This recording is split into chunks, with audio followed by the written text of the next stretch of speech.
All right, let's talk about some weird habits. The kind of things that might get you labeled as strange or maybe even a little lazy. But what if, and hear me out, what if they're actually signs of a seriously powerful brain doing its thing? I mean, have you ever been called weird for some of your habits? Maybe you talk to yourself out loud, or your desk kind of looks like a creative explosion happened. Sound familiar? Well, here's the thing. What if those aren't just random quirks? What if they're actually the side effects of a brain that's just constantly busy? A brain that's so wrapped up in deep, complex thinking that it just doesn't have time for all the little everyday details. Let's dive in.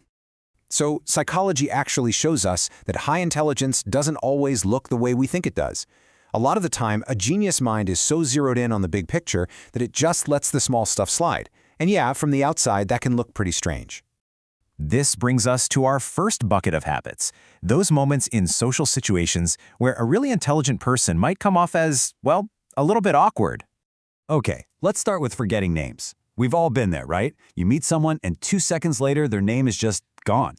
Now, what people see is someone being forgetful, maybe even a little disrespectful, but what's really happening is that the brain is so busy chewing on the ideas in the conversation that it doesn't bother saving any mental energy for a surface detail like a name. Psychologists have a great way of putting this. They call it attention allocation. Your brain only has so much attention to give, and a really active mind is going to spend it on the complex stuff. It's all about priority, not being impolite. And here's another classic, the struggle with small talk. What looks like someone being arrogant or just plain bored while you're talking about the weather is often just a sign of a mind that's totally understimulated. It's not that they think they're better than the conversation, it's that their brain is craving something with a little more substance. And this isn't some kind of personality flaw. It's actually something called a cognitive preference. It means the brain is just naturally wired to seek out those deeper conversations about ideas and systems and meaning. So when a chat stays on the surface, that mind starts to wander, looking for something more interesting to work on. Okay, let's shift gears. Now, we're going to look at how that deep inner world of thought can actually show up on the outside in some pretty visible and sometimes messy ways. The messy desk. To an outsider, it just looks like chaos, right? Total disorganization. But get this, research actually suggests that for a lot of highly intelligent people, that cluttered space can be a powerhouse for creative thinking. Their mind isn't wasting energy tracking where every single pen is. It's busy tracking the connections between all the ideas represented by that clutter. It's not a mess, it's an active workspace, buzzing with thought. And what about zoning out? You're in a meeting and someone's just staring off into space. It looks like they're completely checked out. But what's happening inside their head is anything but passive. They're probably running complex simulations, exploring different scenarios, and solving problems. It turns out frequent daydreaming is actually linked to a really powerful imagination. Now this next one is so misunderstood, but is fascinating. The habit of talking to yourself. It's not a sign of being weird at all. It's actually an incredibly efficient, high-level tool for thinking and processing information. So here's how it works.